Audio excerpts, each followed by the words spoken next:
Bonjour, merci de suivre Sud FM Sen Radio Sud Midi, 5e et dernier jour de contrôle des parrainages aujourd'hui. En attendant le passage des candidats comme Ousmane Sonko, Aïda Mbodj, Maître Moussa Diop ou encore le capitaine Dièye invalidé, Bougane Gueye Dany doit compléter des parrains. Il passe au second tour avec près de 19 000 parrains et une région à compléter. Babacar Samb sur place nous donne tous les détails. Le Conseil constitutionnel qui boucle aujourd'hui le contrôle des parrainages en perspective de la présidentielle de février 2024, alors que c'est l'amertume, la déception chez les partisans du maire de Ziguinchor, Ousmane Sonko, après la confirmation de la condamnation à 6 mois avec sursis et 200 millions à la partie civile. Beaucoup estiment que cette sentence traduit une volonté d'écarter le maire de Ziguinchor, alors que ses avocats expliquent que Ousmane Sonko reste encore sur le fichier électoral. Il faut une procédure pour une nouvelle procédure de radiation. Retenez que les réactions se poursuivent. Il faut surtout préserver la stabilité du pays, sauvegarder la stabilité, préserver la paix. Il faut même des réconciliations nationales, prône Papa Ogosek, président de l'association des juristes africains. Il réagit dans cette édition. L'actualité, c'est également ces milliers de doublons et de parrains inconnus du fichier. Erreur ou volonté manifeste d'écarter des candidats. Il faut surtout des investigations, estime Moundiaye Cissé, directeur exécutif de l'ONG 3D. Toutes les réactions à suivre dans cette édition mise en onde par Alsan Wad. Sud Midi. Bonjour à tous. Direction le Conseil constitutionnel pour retrouver Babacar Samb. Bonjour.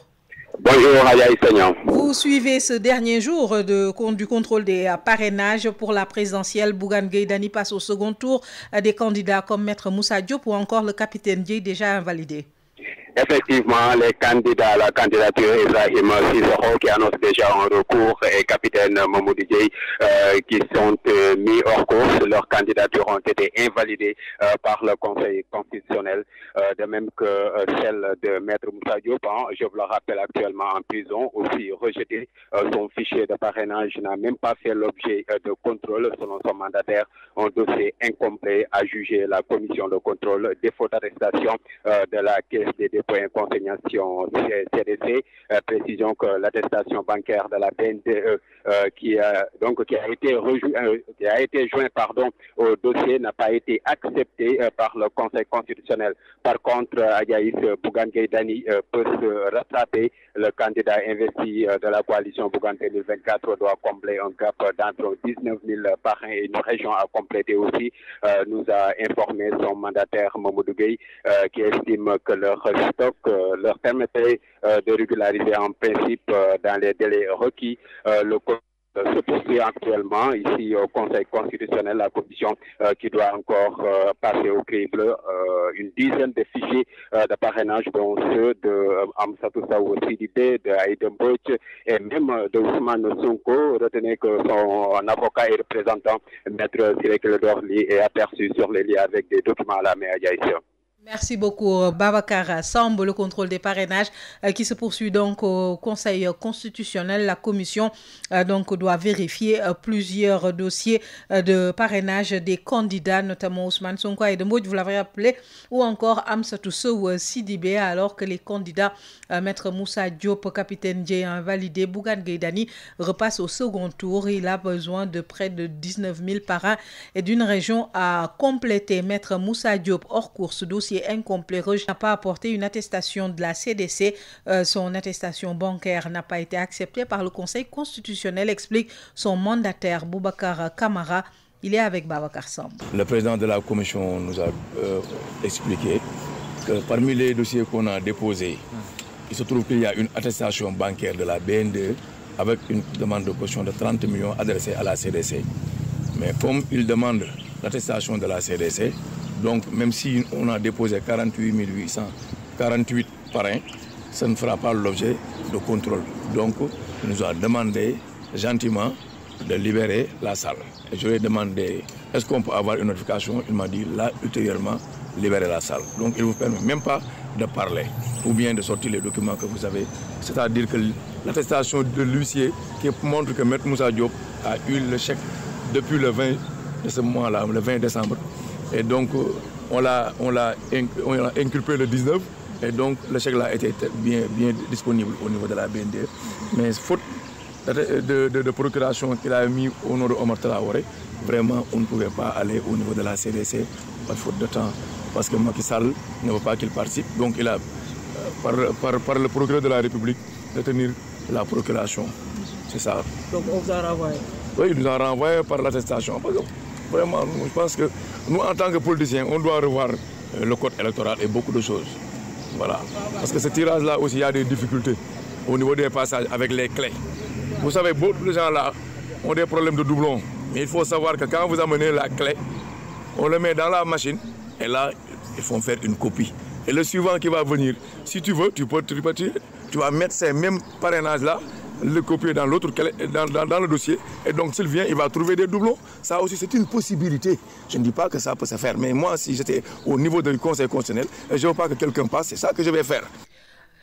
9 candidats sur plus de 80 ont réussi à valider leur passage au premier tour en attendant la dizaine de candidats qui doivent encore passer devant la commission de contrôle. C'est minime, insignifiant selon l'analyste politique Mamadou Sy Albert qui estime que des surprises sont notées pour cette première étape du processus de validation avec des chefs de parti au second tour, des candidats sans expérience qui réussissent à valider leur dossier. Mamadou Sy Albert réagit au téléphone de Khadisen.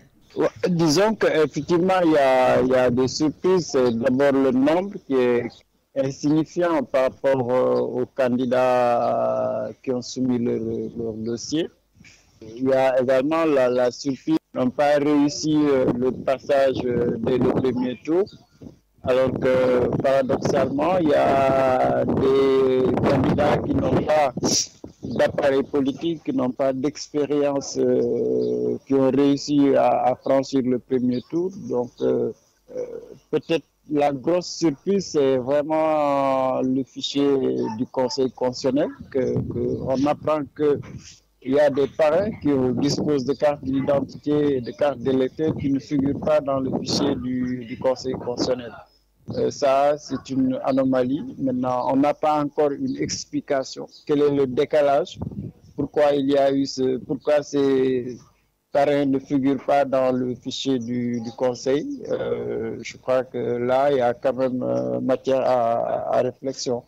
Beaucoup de candidats, la candidature passe à l'app du fichier électoral, ce qui provoque du coup leur exclusion à cette élection présidentielle de février 2024.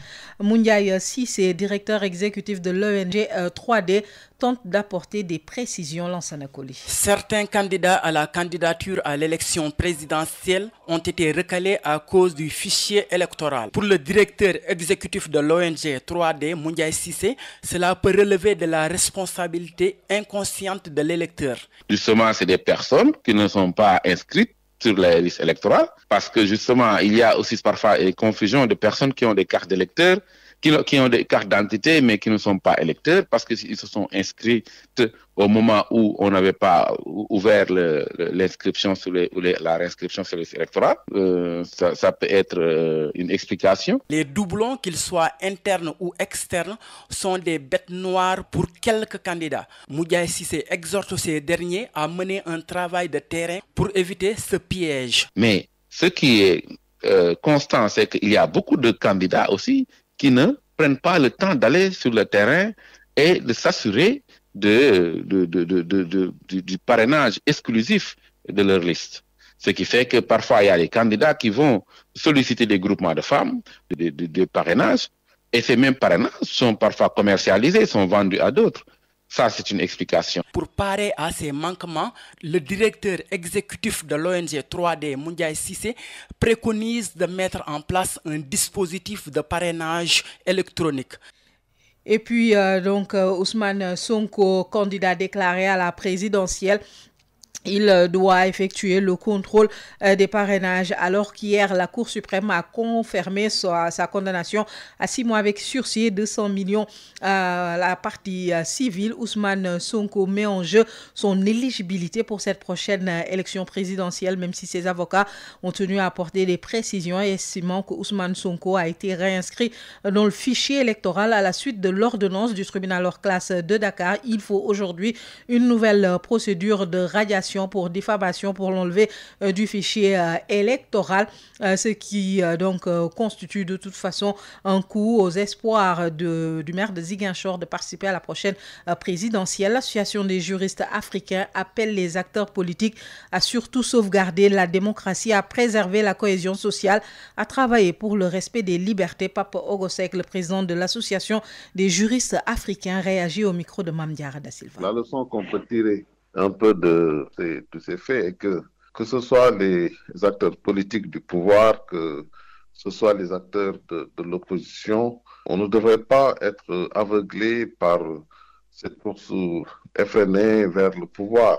Et je rappelle que le président Diouf, à l'époque, avait dit une chose très très importante concernant la démocratie, parce qu'ici il est question de sauvegarder justement la démocratie. C'est que en réalité, on ne peut pas fonder la démocratie sur la violence, on ne peut pas fonder la démocratie sur la calomnie, les surenchères et les diffamations. Et donc, Diouf disait à juste titre que la lutte légitime pour la démocratie ne doit pas être entreprise par des moyens dont la nature même est contraire à l'esprit de la démocratie, c'est-à-dire le mensonge, la calomnie, la démagogie et la violence qui ne peut pas fonder une revendication qui soit authentiquement démocratique. Et donc, la question qui se pose, c'est que la question de la paix sociale, la question de la réconciliation nationale même, je dirais, puisque c'est de ça dont il s'agit aujourd'hui. Comment faire pour réconcilier les acteurs de façon à ce que le peuple soit toujours gagnant et que la paix sociale, la cohésion sociale, la stabilité de l'État, que tout ça soit préservé, parce que l'objectif de la démocratie, c'est encore une fois le bien-être social, c'est le bien-être des populations, et les forces de l'opposition qui luttent pour le pouvoir doivent aussi savoir que l'être humain veut toujours plus de liberté et de bien-être. Cette liberté, ce bien-être est la finalité, certes, de la démocratie, mais il faudrait proposer plutôt des projets concrets plutôt que de fonder les revendications sur la violence politique et la surenchère politique. Donc, il faut une alternative crédible au pouvoir qui est en place. Et pour cela, il faut qu'on revoie un peu notre façon d'envisager justement la démocratie. Et c'est ça un peu le paradoxe au Sénégal. Pape Ogosek, président de l'Association des juristes africains, avec Mame Diarra Da Silva.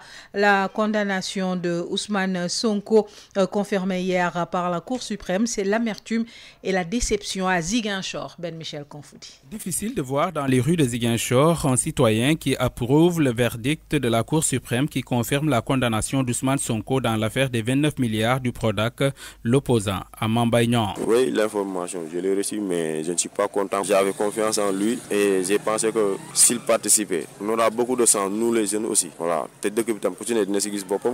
Nicolas Mendy, trouvé à la rue du Tirailleur africain, semble ne pas être surpris par la décision.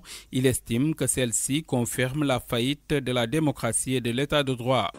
Pour moi, c'est depuis le début, on servait tous que Ousmane Sonko, toute personne qui aime qu'on condamne Ousmane Sonko, je pense que tu n'as plus de dignité en fait. Tu n'as plus la dignité. La justice, je ne sais pas quoi, démocratie, je ne sais pas quoi. Il n'y en a pas en Afrique et tout le monde le sait, mais vu qu'au Sénégal, il y a deux camps. Et il n'y a pas la vérité ici en fait. C'est ça le problème. Pour le coordonnateur des jeunesses patriotiques de Ziguinchor, c'est une volonté manifeste d'écarter le candidat Ousmane Sonko. Mais le quatrième adjoint au maire de Ziguinchor, Bassirou Koli, ne perd tout de même pas espoir. C'est une condamnation basée sur surtout à voir comment l'éliminer politiquement et ne pas le permettre de participer aux élections prochaines. mais peine perdue parce que avant l'enclenchement d'une nouvelle procédure de radiation, je pense que le dossier d'Ousmane passera, Inch'Allah, au niveau du Conseil constitutionnel. Quid de la posture à adopter face à cette situation? Bassirou Koli déclare ceci. Nous sommes là et nous attendons en tout cas les ordres du président de notre parti. Et comme on l'a fait avec Bassirou Diomaye Faye lors des parrainages populaires, nous le ferons en tout cas avec le candidat qui portera en tout cas le projet. Ben Michel Konfoudi, Ziguinchor, Sud FM. Et puis Ousmane Sonko qui garde ses droits civiques à la suite de la confirmation de la première chambre de la Cour suprême. Maître Bamba Cissé apporte des éclairages, vous l'entendrez tout à l'heure après la page inter. Sud International. Adja Ndeye Mariam Ndiaye, bonjour. Bonjour Adjaïs. RDC déplué des crues exceptionnelles aggravées par le changement climatique. Il s'agit de la crue la plus importante en 60 ans selon la Régie des voies fluviales. La dernière fois, c'était en 1961 au niveau du port de Kinshasa. Le fleuve Congo était monté à 6,26 m au-dessus du niveau moyen de la mer. Aujourd'hui, ce niveau a atteint les 6,05 m. Presque toute la rade portuaire de Kinshasa est sous l'eau. Et c'est ce que Cédric Soumbo, le directeur technique de la Régie des voies fluviales, et le phénomène touche tout le pays. Cette montée du niveau du fleuve est due à des pluies exceptionnelles ces derniers mois, explique un responsable de la Régie des voies fluviales. Ces précipitations sont plus courtes mais intenses, marqueur clé du changement climatique, comme d'autres phénomènes tels que les périodes très chaudes et très sèches qui les précèdent. Les sols deviennent durs et imperméables, ce qui rend l'infiltration de l'eau dans la terre difficile et accentue le ruissellement. Guerre au Soudan, l'ONU déplore l'intensification de la crise humanitaire. Stéphanie Tremblay, c'est le porte-parole des Nations Unies, a déclaré aux médias que près de 25 millions de personnes au Soudan auraient besoin d'aide humanitaire cette année, mais l'escalade des hostilités rend la plupart d'entre elles inaccessibles. Elle a souligné que la communauté internationale, en particulier ceux ayant une influence sur les parties en conflit au Soudan, doit prendre des mesures décisives et immédiates pour mettre fin au combat et sauvegarder les opérations humanitaires visant à aider des millions de civils. D'autre part, le chef paramilitaire soudanais, le général Mohamed Hamdan Dagalo, a aussi annoncé son engagement à respecter un cessez-le-feu pour mettre fin à la guerre dévastatrice dans son pays, bien que les combats persistent et qu'aucun progrès n'ait été réalisé dans les pourparlers de paix avec le chef militaire soudanais, le général Abdel Fattah Burhan. L'Iran rend hommage aux quelques 90 victimes de l'attentat de Kerman revendiqué par l'organisation État islamique. Les Iraniens donc rendent hommage ce vendredi aux victimes de l'attentat perpétré mercredi dans le sud de l'Iran, dont le dernier bilan fait état de 90 morts. La double explosion revendiquée par l'organisation État islamique a eu lieu à Kerman, dans le sud-est du pays, près de la tombe du général Qassem Soleimani, ex-architecte des opérations militaires iraniennes au Moyen-Orient, lors de ses funérailles. Le ministre de l'Intérieur, Ahmad Vahidi, a déclaré ce vendredi à la télévision que les services de renseignement avaient procédé à l'arrestation de certains individus impliqués dans l'attaque, sans plus de détails. Et puis la Corée du Nord tire plus de 200 obus au large de sa côte ouest. Séoul a ordonné l'évacuation des habitants des îles de Yeonpyeong et de Baneonyong, situées non loin de la Corée du Nord, après que Pyongyang a tiré quelques 200 obus d'artillerie au large de sa côte. C'est ce qu'a déclaré donc le ministère sud-coréen de la Défense. Le barrage d'artillerie nord-coréen est un acte de provocation, dit Séoul, qui prévient qu'il prendra des mesures appropriées aux tirs nord-coréens. Outre l'île de Yeonpyeong, située en mer Jaune, à environ 80 km à l'ouest d'Incheon, les habitants de l'île sud-coréenne ont été priés également d'évacuer leur demeure. Quelques heures après les tirs nord-coréens, l'armée sud-coréenne a donc mené dans le même secteur ce vendredi des exercices à munitions réelles, selon l'agence de presse sud-coréenne. Sans du tout, Adjaïs, pour cette page inter. Merci beaucoup, Adja Ndeye Mariam Ndiaye. Nous restons avec vous pour accueillir notre invité. Il s'agit de Maître Bamba Cissé qui informe que Ousmane Sonko garde bel et bien ses droits civiques à la suite de la confirmation de sa condamnation. Il nous explique, il répond à Ndeye Mariam Ndiaye. Sud Midi, l'invité. Au niveau de l'état des lieux, il faut rappeler que la Cour suprême a retranché juste la contrainte par corps de l'arrêt qui a prononcé la peine de 6 mois d'emprisonnement avec sursis. Maintenant, il faut juste partir de 2 constats. Le premier, c'est que ce jugement confirme, cet arrêt d'hier confirme la sentence qui fait que Ousmane Sonko est condamné à un emprisonnement de 6 mois avec sursis. La deuxième constance, c'est que le juge qui a prononcé cette sentence n'a pas prononcé la déchéance des droits civiques. Parce que 2 cas sont à distinguer. Le premier cas, c'est que lorsque la déchéance des droits civiques est prononcée par le juge lui-même, parallèlement à la condamnation principale.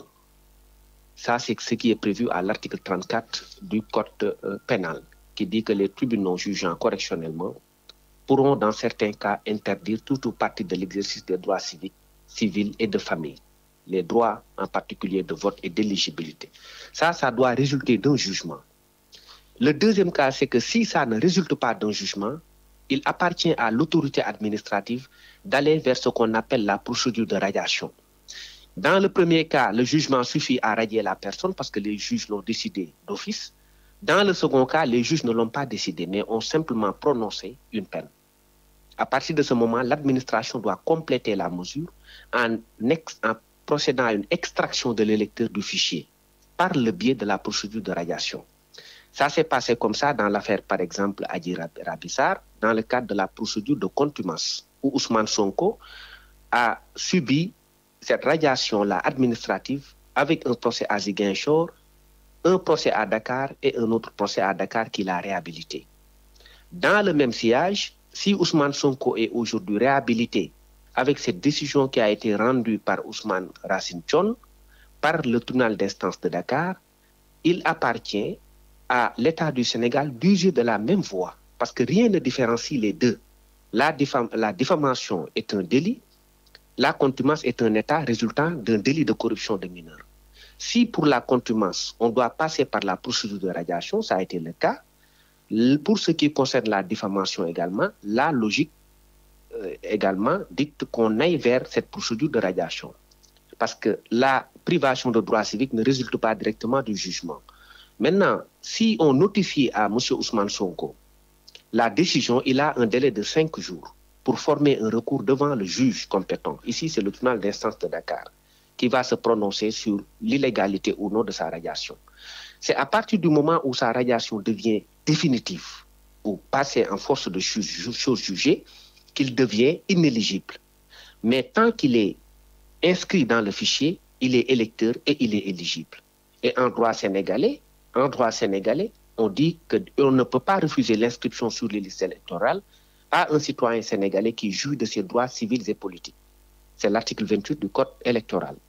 Ici, on est d'accord que Ousmane Sonko jouit en l'état actuel des choses de ses droits civils et politiques. Si l'administration estime que Ousmane Sonko ne jouit pas de ses droits civils et politiques, un jugement qui ne prononce pas la déchéance de droits civiques ne suffit pas. Il faut qu'ils aillent vers une procédure de radiation. Je vous l'ai dit, ils l'ont déjà fait dans l'affaire de contumace. Ils doivent également obéir à la même logique parce que c'est ce que prévoit la loi. Ils le savent, ils l'avaient su d'autant plus qu'en pareille circonstance, ils ont admis qu'ils avaient l'obligation d'aller à Ziguinchor pour essayer d'avoir une décision qui constaterait définitivement sa radiation sur les listes électorales. Et dans la même logique, maintenant on parle de diffamation, le jugement n'a pas prononcé la perte de droits civiques, ils doivent le radier des listes, ils doivent également à partir de ce moment notifier à Ousmane Sonko la décision qui consiste à lui dire que vous avez été condamné pour 6 mois d'emprisonnement et on sera obligé de vous retirer des listes. À charge pour M. Ousmane Sonko d'organiser son recours dans le cadre d'une procédure normale de radiation qui aboutira à une décision définitive de la Cour suprême. Maître Bamba Cissé au micro de Ndeye Mariam Ndiaye qui affirme que Ousmane Sonko garde ses droits et reste donc éligible. Le candidat déclaré à la présidentielle passe d'ailleurs aujourd'hui le contrôle des dossiers de parrainage.